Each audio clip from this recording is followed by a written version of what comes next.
प्रधानमन्त्रीको कुर्सी पाएपछि बालेन भए रविसँग सहमत, तर कुलमानलाई दिने कुर्सीको टुङ्गो नलाग्दा कुलमानसँगको वार्ता अझै अनिश्चित।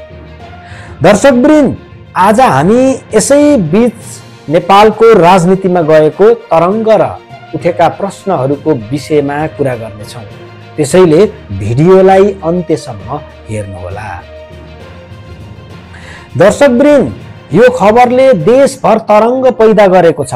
बिहान उठेदेखि राति नसुतेसम्म समाचार हेर्दै मिले कि मिलेनन्, अब चाहिँ मिले कि भन्दै प्रतीक्षा गरिरहेका शुभचिन्तकहरूको लागि यो एकदमै खुसीको खबर हो र त्यो सँगसँगै दुःखको पनि खबर छ। पहिला सुनौ खुसीको खबर। विशेष गरी परदेशमा बसेर देशको चिन्ता बोकेका लाखौं नेपालीहरूको प्रतीक्षाको घडी अब सकिएको छ।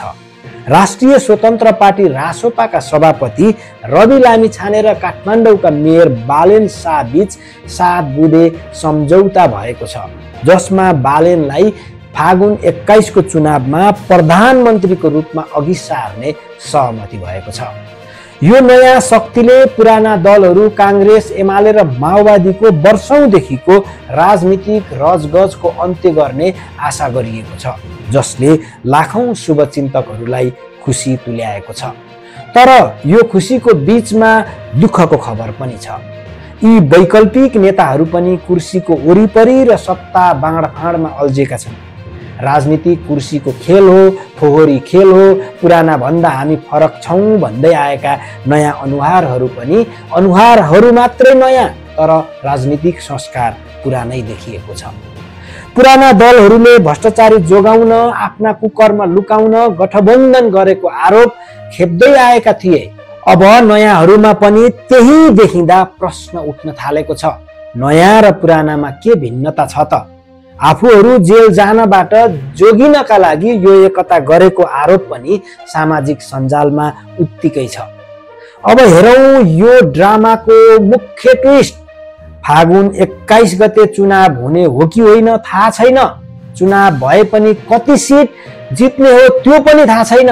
तर अहिलेदेखि नै नमच्चिने पिङको 100 झड्का भने जस्तै अहिलेदेखि नै बहुमत आउला जस्तो गरेर प्रधानमन्त्री तिमीलाई, यति सिट तिमीलाई, यति प्रतिशत तिमीलाई भन्दै यो नौटङ्की केका लागि हो?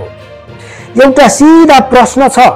म त खतरा हो, मेरो बहुमत आउँछ, मेरो संगठन बलियो छ भन्ने घमण्ड छ भने सिंगल चुनाव लड्न जाऊ। जितेर आएपछि सिटका आधारमा भागबण्डा गर। जसले बढी सिट ल्याउँछ उसले बढी प्रतिशत राख। यो हिसाबले जाँदा मात्र कसको दम कति छ भन्ने स्पष्ट हुन्छ। यदि होइन भने 50 उसलाई, 10 उसलाई, 20 उसलाई। हे भगवान, यो त हिजो कांग्रेस, एमाले, माओवादीले नै गर्दै आएका थिए नि। आखिरमा जति नै नयाँ भने पनि, देश बनाउन आएकै हो भने पनि अन्तिममा कुरा कुर्सीमै अडिने रहेछ। आखिरमा चाहिने त कुर्सी नै रहेछ नि। मेरो मान्छे माथि पुग्नु पर्छ, मेरो प्यानल बलियो हुनुपर्छ भन्ने नै रहेछ नि। यस्तो सोचले पुरानो र नयाँमा के फरक भयो त? दर्शकवृन्द, यो देशले के चाहेको हो? जेनजीहरूले के चाहेका हुन्? परिवर्तनले के चाहेको हो भने कम्तीमा पुराना दलहरूको विरुद्धमा नयाँहरू एकजुट हुनुपर्छ, एकजुट भएर चुनाव लड्नुपर्छ। तर आखिरमा सबैलाई प्रधानमन्त्री बन्न नै रहेछ, कुर्सी चाहिएकै रहेछ, पावरमा जानै रहेछ। कोही पनि त्याग गर्न तयार नहुने, देशको लागि म हार्न तयार छु, बरु देशले जितोस् भन्ने भावना खोइ। यसकारण आज एउटा गम्भीर प्रश्न उठेको छ। यी नयाँ र पुरानामा के फरक छ त? र सबैभन्दा ठुलो भ्रम के छ भने रवि, बालेन, कुलमानको टिममा हामी त फेमस मान्छे हौं, जनताले भोट दिइहाल्छन् नि भन्ने ठुलो भ्रममा छन्। यो भ्रममा कदापि नबस्नु होला, किनकि काठमाडौँ मात्र नेपाल होइन। र आज मैले एउटा कुरा भन्नै पर्छ। मेरो घर रामेछाप हो। मेरो गाउँका आफन्त, छरछिमेक बालेन को हो, रवि को हो, कुलमान को हो धेरैले चिन्दैनन्। गाउँका बुढापाकाहरू सोशल मिडिया र डिजिटल दुनियाँबाट टाढा छन्। उनीहरूलाई टोले नेता को छ, कांग्रेस, एमाले, माओवादी मात्र थाहा छ। फागुनमा चुनाव भए पनि कति महिना छ र बाँकी? यति छोटो समयमा गाउँ गाउँसम्म सूचना कसरी पुग्छ? पार्टीको न गतिलो संगठन छ, कोही भर्खर खुलेका छन्, कोही खुलेकै छैनन्। थोरै भए पनि रासोपा अलिअलि परिचित छ, तर अरू त कागजमा सीमित। अनि यो घमण्ड र तुजुक के को? यस्तै घमण्ड र तुजुक गरेर देखाउँछु भन्ने तुजुकले भोलि जित्ने त पुराना दलहरूले नै हुन्। जसरी इलाम उपनिर्वाचनमा नयाँहरूले घमण्ड देखाउँदा पुरानाहरूले बाजी मारे, त्यस्तै स्थानीय चुनावमा पनि त्यस्तै भयो। हुन त नयाँ वा पुरानो भन्दा पनि हामीलाई देश विकास गर्ने नेता चाहिएको। पुरानाहरूले पनि आजसम्म जे गर्यौं अब हामी सुध्रिन्छौं भनेर देश विकास गर्ने चेतना लिएर आए भने भोट दिन, सहयोग गर्न, प्रचार गर्न हामी तयार छौं। तर जनताको एउटै एजेन्डा हो, देश बन्नुपर्छ। देश बनाउने निहुमा कसैलाई राजा बनाउने होइन, हिरो बनाउने होइन। आखिरीमा रवि, बालेन, हर्क, कुलमान जो भए पनि यी एक नेता मात्रै हुन्, त्यो पनि हामीले बनाएका।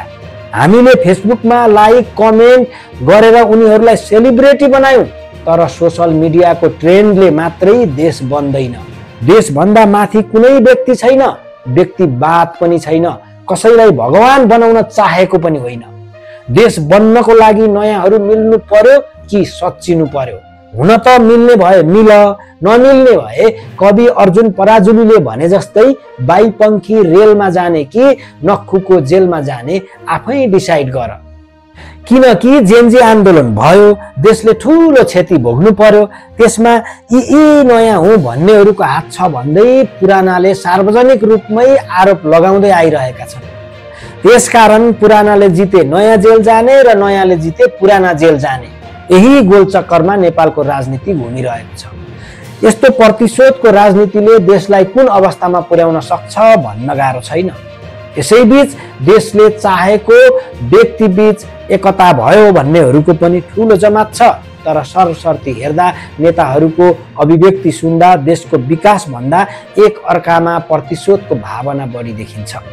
यदि पुराना दलहरूको बहुमत आयो भने मै हुँ भन्नेहरूको हालत के हुन्छ सबैलाई थाहा छ। त्यसकारण एउटै कुरा, मिल्नु पर्यो, नत्र यो चटक बन्द गर्नु पर्यो। सबभन्दा सही भनेको घमण्ड तोड्न सिंगल चुनावमा जाऊ, लड, सिटका आधारमा प्रतिशत भाग लगाऊ, पुग्यो भने सरकार बनाऊ। अन्तिममा एउटा दुखद सत्य चाहिँ नयाँ होस् या पुरानो, अन्तिममा कुर्सीको खेलमै लाग्ने। राजनीति कुर्सीको खेल हो, फोहोरी खेल हो भन्ने कुरा फेरि एकपटक यिनीहरूको यो चटकले प्रमाणित गरिदिएको छ। यो विषयमा तपाईको धारणा के छ? कमेन्टमा लेख्नुहोस्।